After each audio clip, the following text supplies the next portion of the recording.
So people, Johnny here again. Kogi, I go to the Amhang Kogi, Yungi, Iron construction, the welding, over Yum, Yot, Yums how could put over. Aduki Matang, they see Khushi Enterprises, and a video among them have Sagramico. Khushi Enterprises key project Makal had a moin of Jig Pai River, Hazi Tori, Yuma money, a like location, different locations, like I happened a video of Sarah came. Although, see, is now going to Singjamei Leikai the go. What you say, from Makadagi, brush scratch the gis half, and I had a season and happening and the Aduka, my second went over the Uzarake. Khushi Enterprises say, contact number is fine, we have contact should be Yum Songi, Yum Sanning Ba, Adi, check Yum Sars, Dum Yakomo, check Yum Sars, Yami, Aduka Natrana, Ahogi, Yum Han, but the Sampo Samjin Toba, Adagi. Kada yotna haigat ke khok ke na tra mai phasana yotna mathak da hawka ke khok ke adagi khoi any ko welding gi yot ki thabok oi any to ba ya doi ne ko na happy jing min se adu ai mathak mathak sima sina han mani aduga ai project moi ahum ko amana khitri likai da sina khitri likai ko amana ko ke sila da amana khoi gi singjamai da dum ko amafam jaga se uchara ke ta ado ming ta minas ado sina le ko sigi sima ka de foundation digi phasana dum makok te gi dum ho ni ko Khushi Enterprises ta Ada ko tama damen ko Khushi Enterprises ki ko provider ni ala lagin daw ni ado mayam su hybrid sigi se ko gi sigi yo na makong oiraga sumaina check na wall to sud basi check khai ko kai ba to we ko len hai ba ko ado Khushi Enterprises ki moi gi sari ba construction gi style si di moi gi tongana style am le hai tare ko sugi se khai to style da sound hai tare da moi na hai je warranty pi ge guarantee pi ge kai ko masi da check khai ra di Khushi Enterprises na moi sing ge hai ba ko adugi thajabo do adu bo le ai tare moi diko aduna hape changor sigi jaga je sabo hogot pase sigi se do mai 20-30% dum yore si pillar ha pasi da moi makong phajana ko screw phajana phare plate tawraga phajana na phare a makhatan torong ni ko sigi screw jam cho wa ke to bode aduga si sigi lere kerogi agi size 4x4 tenki ha pe ko gi Sobdana kogi bathroom toilet ki teki yorok ko de si barung yore ka adagi stairs is why dum pala ni stadum stair sumain pala si ka kardi ko si kardi aduga swai sina kitchen oidera swai kitchen la ani sisu tenki yora sine sing tenki hapa sing tenki yore sta the doors is so makanda doors is the palani so makan gisna mo khogi laido ka asai karak ko ni ko the bedroom thar ni the side sofa thar ni thongna ani sile ko duga lock the si matak ta first floor la ani ko first floor is tara mo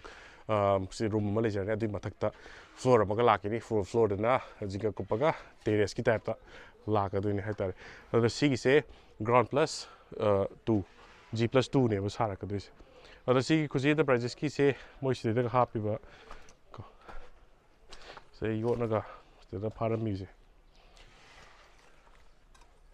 was kan tori other you not to be the koi check na khatang sa jage har ka su Khushi Enterprises ta na ba yare mystery loina bu lai ni other you ka tor tok je su ba yare sigi construction je kamai to yam big project da ko park project ko 16 ga tani sang wasina 2023 adai muk tane ko adana sigi jaga apik pasida pra yum amagi ahogi toilet bathroom toilet yawi kitchen yawi bedroom yawi ade mathak ta su phajana floor ma yawi ade terrace ko lo yaw yam nana hai tare ko picture su loina muk su no ba yum amagi loina muk su no yaw do du style ne saris ado tha home da lotion ni hai ko sigi da ngona hai ko moi gi pi ni tha home da lotion ba ya ba gi plan da ni se mai ado hayeng amuk loiram dai gi da mo ai hape mu sara ke sigi na horok ba gi ko torok ne ado mathang gi location da mo hape chalas ab sigi building se yengo matak ta same se ko gi floor ko ground floor lere first floor lere second floor lere third ka fourth ka fifth ka se Sise Khushi Enterprise na yacht na CM mane ko ado sigi pula project se Khushi Enterprises kine moi gi se hape ai matak ka ka lakke ko adu ka moi gi kano magi makhong hapi ba sauri ba adagi magi ka tare screw phari ba style ku pha lakwa adu me am ko mana tab ni Khushi Enterprises ko abi yacht ki kana hai tare sigi welding की style तौरीबा अतोप्पा construction का मानदबने हाइतारे याम चेक्शन तौबनेबको अदो hyphae यंगलके चंगोरसे सिगिसे सिगी balcony की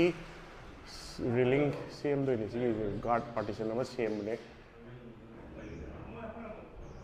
सुमाइना सेमे अदुगा मपान की सिगी railing सिजो railing the मोइ सि थोंग अमा पालेको सि थोंग पालेसे सागे कोई पोचै के होंकलपदा थांजनब यानबगिने सिमा लेरे को सि खुशी एंटरप्राइजेस की तौबने हाइतारे मोइ तो को यामबा कोई तामो तामेन तखेलमम को खुशी एंटरप्राइजेस की तौने प्रोवाइडर ने को मागा तो लामिनो दे मागी प्रोजेक्ट याम यंगन ने ngasi si stair gi si ma style jo stair ji pai put mari lo sa si stair ji ama tak tan ana la sieng be e chu ka khala ke ko yeng min si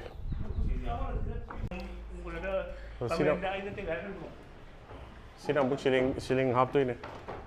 full ceiling half other gi story sal se am ka khala si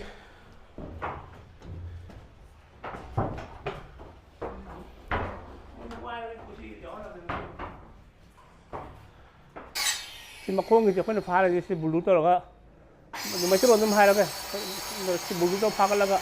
yo ma ga sakhi bane makong gi wangak pani na hai jana ma to bane si phare myam se earthquake proof oi bagi si khu pha je manipur da kanam phana banate kanam phade se bulu lo phara ji ye phare ga bulu je si bim gi bulu je bulu pha ta welding nan ta welding ga so go ji pa long tat pa ya ko la ko da ado bulu ji phar ga heng ya le jo ne ba si mu la ha je la ki jo ne ma khong je mo cement to ga concrete to ha je la ki ni si bo hai ne ba sem cha le de to wa ni mai na pa ma sa la ga hai la ko do ne ma thang ma khong ji si ni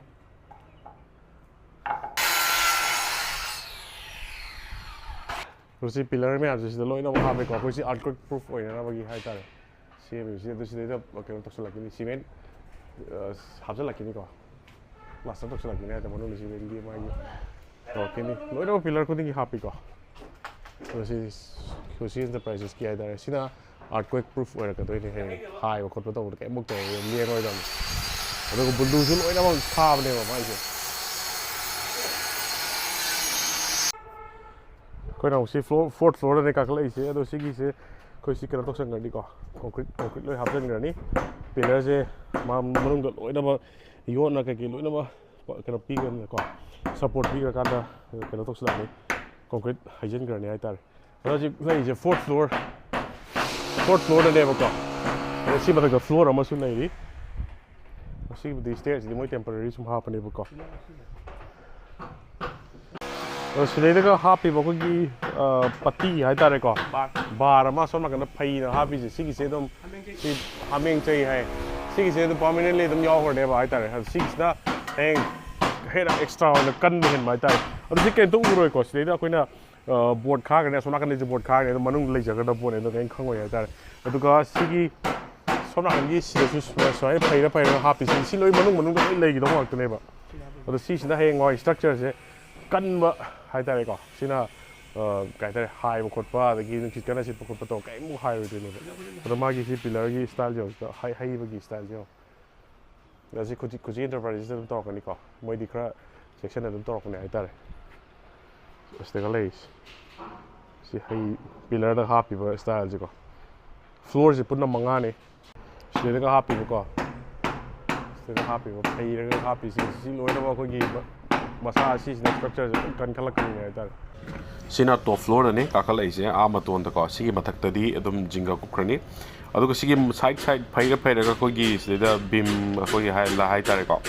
बार हा fishing से लोइरा बक permanent एकदम half दोनी को सिना दम आदि structure से याम strong है लका दोनी नुक्सित चित पकोट पादगी हाई पकोट पतो होलोइ दोनी बुका अदु मथक सिदी जिंगा कुखरनी अदु सि मथक सिना दम मोइना टेरेस होई कई होय अदुमाइन तौरगा सेमक दोनी फ्लोर से पुन्ना मंगाने सिगी बिल्डिंग से ꯁꯦꯝꯃꯤꯁꯦꯀꯣ ꯑꯗꯨꯅ ꯌꯥꯝ ꯋꯥꯡꯅ ꯁꯥꯕꯁꯦ ꯌꯣꯠꯅ ꯌꯥꯝꯅ ꯋꯥꯡꯅ ꯁꯥꯕꯁꯦ ꯀꯩꯅꯣ ꯇꯧꯋꯤ ꯈꯣꯠꯂꯤ ꯌꯥꯝ ꯍꯥꯏꯅꯩꯗꯅꯀꯣ ꯃꯤꯅ ꯃꯁꯥ ꯀꯟꯗꯦ ꯈꯣꯠꯇꯦ ꯑꯗꯒꯤ ꯌꯦꯡꯕꯗ ꯑꯩꯒꯤ ꯅꯤꯛꯄ ꯈꯣꯠꯄ ꯇꯧꯋꯦꯅ ꯍꯥꯏꯕꯗꯣ ꯑꯗꯨꯒꯤ ꯃꯌꯥꯝꯗꯣ ꯇꯧꯗꯅꯕꯒꯤꯗꯃꯛꯇꯅꯦꯕ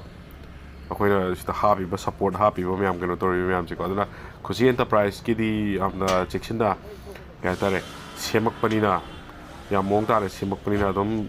ꯊꯥꯖꯕꯁꯦ ꯑꯗꯨꯝ ꯂꯩ ꯍꯥꯏꯇꯥꯔꯦꯀꯣ ꯑꯗꯨꯅ ꯁꯤꯒꯤꯁꯤ ꯇꯣꯞ ꯐ꯭ꯂꯣꯔꯗꯅꯤ ꯃꯊꯛ ꯌꯨꯝ ꯑꯇꯩ ꯃꯌꯥꯝꯁꯦ ꯂꯣꯏꯅꯃꯛ ꯅꯦꯝꯁꯤꯜꯂꯦꯀꯣ ꯁꯤꯁꯤꯅ ꯌꯣꯠꯅ ꯁꯨꯃꯥꯏꯅ ꯁꯥꯒꯠꯂꯛꯄꯗ ꯁꯤ ꯇꯧꯔꯤꯕ ꯃꯌꯥꯝꯁꯦꯀꯣ ꯑꯗꯨꯅ ꯃꯈꯣꯏꯒ ꯑꯗꯨꯝ ꯀꯣꯟꯇꯦꯛ ꯇꯧꯁꯟꯕꯤꯌꯨ ꯁꯣꯝꯒꯤ ꯏꯁꯥꯒꯤ ꯑꯄꯥꯝꯕ ꯗꯤꯖꯥꯏꯟ ꯑꯄꯥꯝꯕ ꯕꯖꯦꯠꯀꯣ ꯕꯖꯦꯠꯀꯤ ꯃꯈꯥꯗꯁꯨ ꯑꯗꯨꯝ ꯄꯣꯟꯒꯅꯤꯀꯣ ꯑꯗꯨ ꯌꯣꯠꯀꯤ ꯀꯩꯀꯩ ꯁꯥꯕ ꯍꯥꯏꯁꯤꯗꯤ ꯑꯗꯨꯅ ꯀꯣꯟꯇꯦꯛ ꯑꯗꯨꯝ ꯇꯧꯁꯟꯕꯤꯌꯨ ꯑꯩ ꯃꯈꯥꯗ ꯑꯗꯨꯝ ꯀꯣꯟꯇꯦꯛ ꯅꯝꯕꯔ ꯍꯥꯞꯆꯔꯦꯀꯣ ꯑꯗꯨꯅ ꯅꯦꯛꯁꯀꯤ ꯂꯣꯀꯦꯁꯟꯗ ꯑꯩꯈꯣꯏ ꯁꯤꯡꯖꯃꯩꯗ ꯑꯃꯨꯛ ꯆꯠꯂꯁꯤ ꯁꯤꯒꯤꯁꯤꯅ ꯑꯃꯨꯛ ꯑꯩꯈꯣꯏ ꯂꯩꯀꯥꯏꯗꯅꯤ ꯂꯩꯀꯥꯏꯃꯛꯇꯗꯅꯤ ꯁꯤꯡꯖꯃꯩ ꯃꯌꯦꯡꯕꯝ ꯂꯩꯀꯥꯏꯗ ꯌꯨꯝꯁꯦ ꯆꯍꯤ 90ꯃꯨꯛ ꯁꯨꯔꯕ ꯌꯨꯝꯅꯤꯀꯣ ꯌꯥꯝꯅ ꯂꯤꯔꯦ ꯑꯗꯨꯕꯨ ꯉꯁꯥꯏꯒꯤ ꯑꯦꯛꯁꯇꯤꯔꯤꯌꯔ ꯏꯟꯇꯤꯔꯤꯌꯔ ꯂꯣꯏꯅꯃꯛ ꯔꯦꯅꯣꯚꯦꯠ ꯇꯧꯔꯛꯀꯗꯣꯏꯅꯤ ꯀꯥ ꯃꯅꯨꯡꯒꯤ ꯊꯥꯏꯅꯒꯤ ꯄꯤꯂꯔꯒꯁꯦ ꯂꯣꯏꯅꯃꯛ